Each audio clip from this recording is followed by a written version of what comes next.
Welcome back, everyone. Ready for another deep dive? Absolutely. Always excited to explore new ideas. Well, today we're diving into a topic where silence is key. We're talking about how to command respect without saying a single word. Interesting. It's amazing how much we communicate even when we think we're being quiet. Exactly. Our source for this deep dive is a YouTube audiobook called People Will Respect You: How to Be Valued Without Saying a Single Word.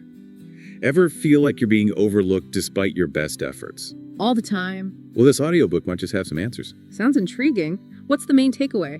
It really emphasizes the power of nonverbal cues. It argues that our body language, our expressions, even the way we dress, can often speak louder than any carefully crafted words. Like those power poses everyone was talking about a few years ago. Exactly. The audiobook actually starts with posture. It suggests that good posture is the foundation for nonverbal respect. Makes sense. But they're not talking about just striking a pose for the aerogram, right? Right, not at all. It's more about how you carry yourself, Standing tall, shoulders relaxed, but back, chin lifted, not in an arrogant way, but just projecting a sense of self-assurance. Yeah, I can see how slouching at your desk or walking around looking at the floor wouldn't exactly scream confidence. Exactly. And the book even suggests doing things like yoga or Pilates to strengthen those core muscles that help maintain good posture. Interesting. So it's not just about appearances, but about building that physical foundation, too. Yeah, exactly. And another element of posture they talk about is eye contact. Oh, eye contact. That's a tough one. Isn't it? There's definitely a sweet spot with eye contact. Too little and you seem disengaged. Too much and it gets a little intense. Right. Like, what's the right amount? Well, the audiobook actually gives a specific recommendation. They say to aim for about 50 to 60% eye contact when you're speaking. Okay, 50 to 60 when speaking. Got it. And about 70 to 75% when you're listening. Wow. More when you're listening. But have you ever noticed how just a moment of genuine eye contact can completely shift the energy of an interaction? Oh, absolutely. It can make you feel really seen and heard in a way that words sometimes can't. It's powerful stuff. And speaking of making an impression, the audiobook also talks about the impact of dressing well. Oh, dressing well. I thought this was about nonverbal communication, not fashion advice. Well, it's not about wearing designer labels or anything like that. It's more about showing care for your appearance. So like taking pride in how you present yourself. Exactly. It's a way of showing respect for yourself and for the people you're interacting with. I've heard it said that the way you dress is a form of self-respect. Interesting. So you're putting your best foot forward. Yeah. And the audiobook mentions that this can actually create a positive feedback loop. When you feel good about yourself, it boosts your confidence. And that confidence can lead to greater success, which then further enhances your self-image. Wow. So dressing well can actually lead to more success. I like that idea. So we've talked about posture, eye contact, dressing well, and all of this is happening before we even say hello. Yeah, it's amazing how much is being communicated without us even realizing it. Right.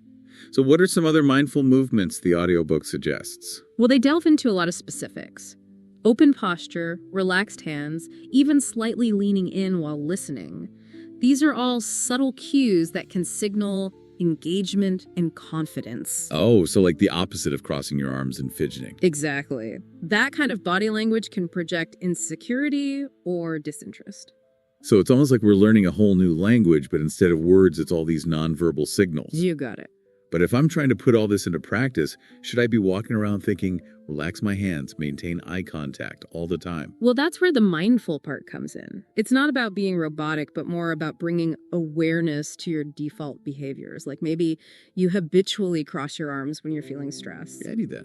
Well, by noticing that, you can then choose to adopt a more open stance, even if you're still feeling a bit tense on the inside. So it's about being intentional, even in those subtle ways. Exactly. And another interesting concept they talk about is this idea of owning your space. Owning your space, like literally. Well, they talk about personal space as this invisible bubble, Like it provides comfort and security. It's about having the self-assurance to take up space without being aggressive or intrusive. Oh, so it's not about trying to dominate the room or anything. No, not at all. It's more about moving freely within your space, maintaining that good posture we talked about, and respectfully asserting yourself if someone encroaches on your bubble. I like that. Respectfully asserting yourself. It's about setting those boundaries, even in a non-verbal way. Exactly. And it's amazing how those subtle actions can really project confidence and self-respect. So we're projecting confidence, owning our space. What's next on this silent journey to earning respect? Well, from here, the audiobook kind of shifts gears a little bit and dives into the power of genuine interest in others. Oh, that's an important point. So it's not just about how we present ourselves, but also how we engage with the people around us. Exactly.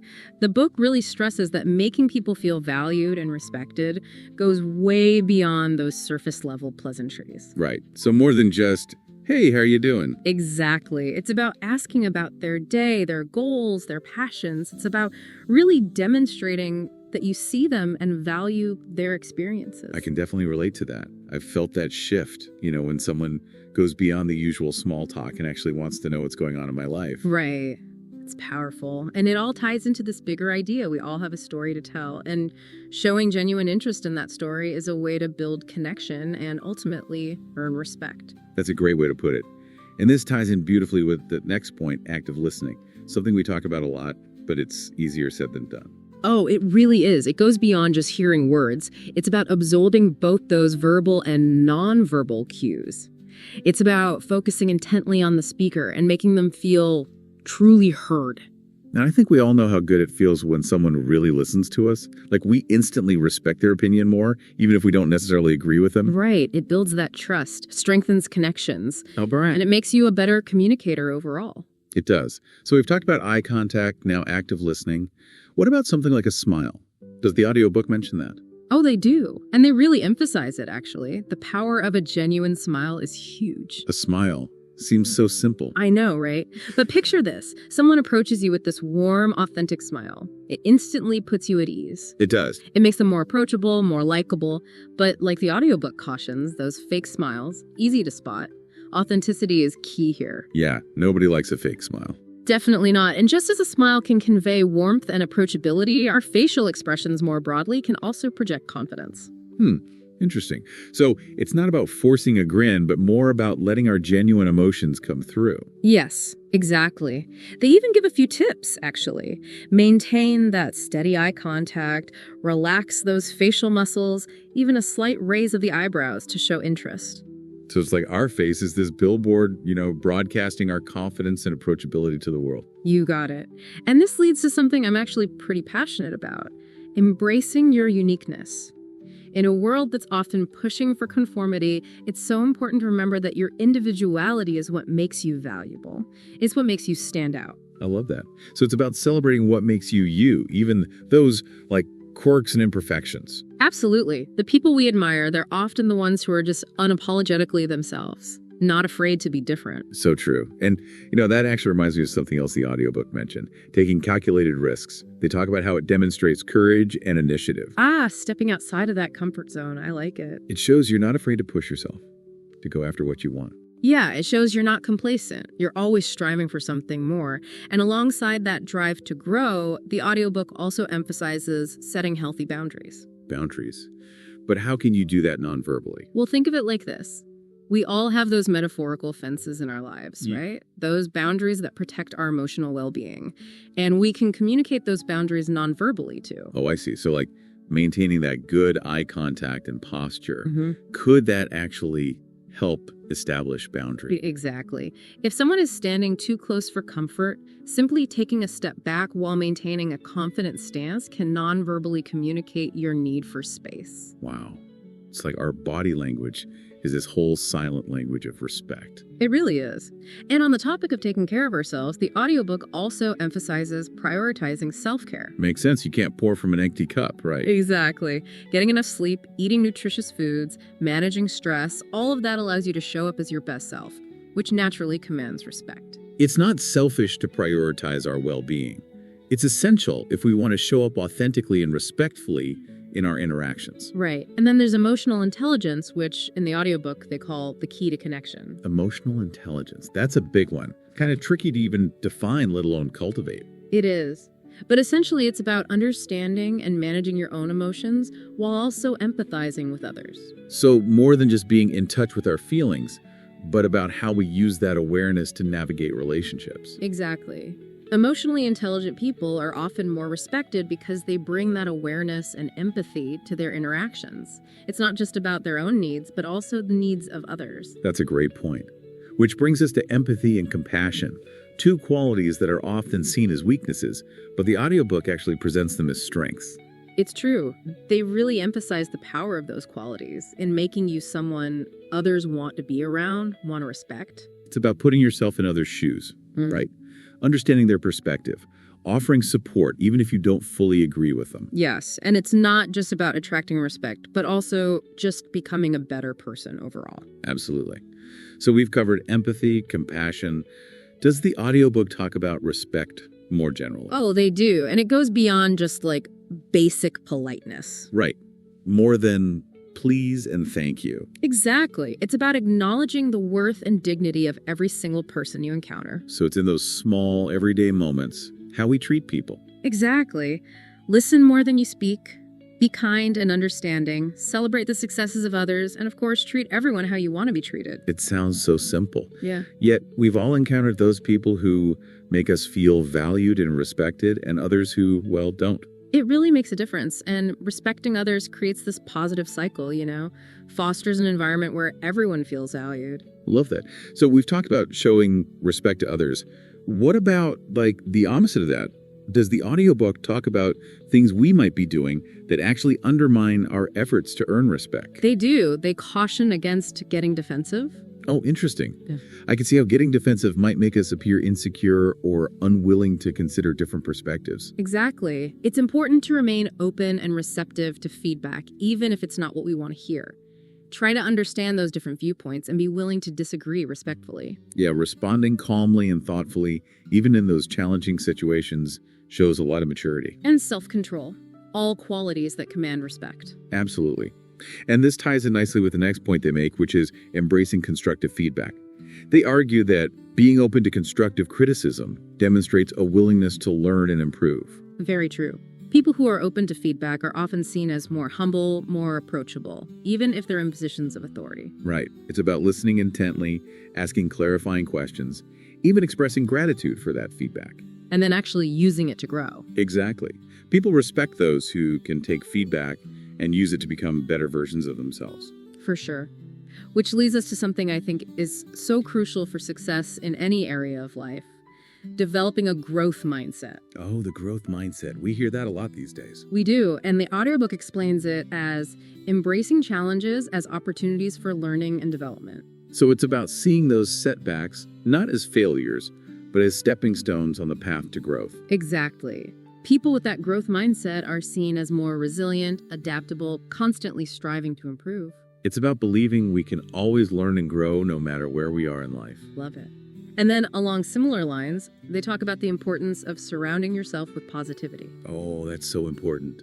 Choosing those positive influences, experiences, thoughts. It can make such a difference. Cultivate a positive inner dialogue.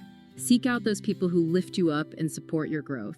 It's not about ignoring the negative stuff, right? It's more about focusing on the good and letting that positivity kind of shape your outlook. Exactly. And then building on that, there's the beautiful act of celebrating the successes of others. Yes.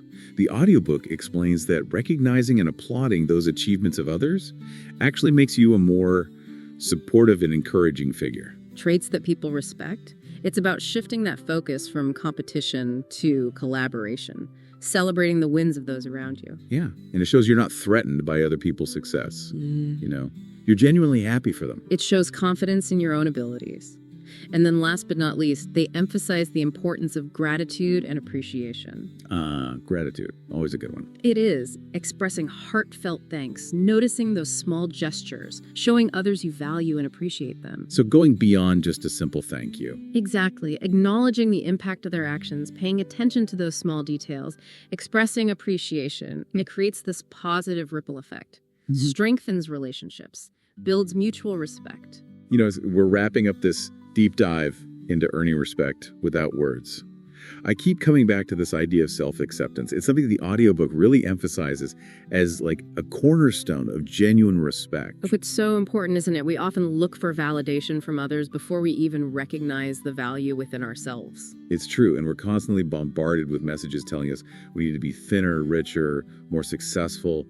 It's so easy to get caught up in comparing ourselves to others and striving for this, like, unattainable ideal. Right, and the audiobook really challenges us to just let go of those expectations, embrace our authentic selves, flaws and all. Because at the end of the day, you are enough, just as you are. And when you believe that, it really does radiate outwards. It totally becomes part of your nonverbal communication. Self-acceptance shines through in your posture, your eye contact, just the way you carry yourself in the world. It's interesting, too, because the audiobook even talks about embracing our flaws. Like, they argue that acknowledging and accepting our imperfections actually makes us more relatable. It shows self-awareness, too. But it takes courage to be vulnerable like that. To show our true selves, imperfections, and all. Oh, for sure. It's way easier to just hide behind a facade of perfection. Yeah. But, I think deep down, we're all drawn to people who are genuine, even if they're not perfect. Think about it this way. Would you rather be around someone who's pretending to be flawless or someone who's real and honest about their struggles? Yeah, good point. I know who I'd rather have a conversation with. Embracing those flaws, it shows confidence, vulnerability, qualities that just make you more human, and honestly, more respected. It's like you're saying, this is me, take it or leave it, and there's a real confidence in that. Well said. So we've covered a lot of ground in this deep dive into nonverbal respect. Posture, eye contact, the power of a genuine smile, active listening, owning your space, so much more. It feels kind of overwhelming, to be honest. It can be, but the journey to earning respect starts from within, right? You don't have to master everything overnight. That's good to hear. So, for our listeners who are feeling a little overwhelmed, what's one small step they can take today to start incorporating these ideas? I would say just pick one or two things that really resonated with you and start implementing them in your daily life. Maybe it's working on your posture, maybe it's making a conscious effort to smile more genuinely. Whatever it is, start small and just make it a habit. I love that. Progress, not perfection, right? Exactly. We're all works in progress. And over time, you'll start to see a difference not just in how people perceive you, but also in how you feel about yourself. You'll command more respect, feel more confident, and just build those stronger connections with the people around you. It's a journey, not a destination. There will be times when you slip up or revert back to old habits, but that's okay. Oh, absolutely. Pick yourself up, dust yourself off, and just keep moving forward. Because the most important thing is to just keep learning, keep growing, and never stop believing in your own worth. Beautifully said. Respect starts with self-respect. Well said. And that's it for this deep dive into the silent language of respect. Thanks for joining us.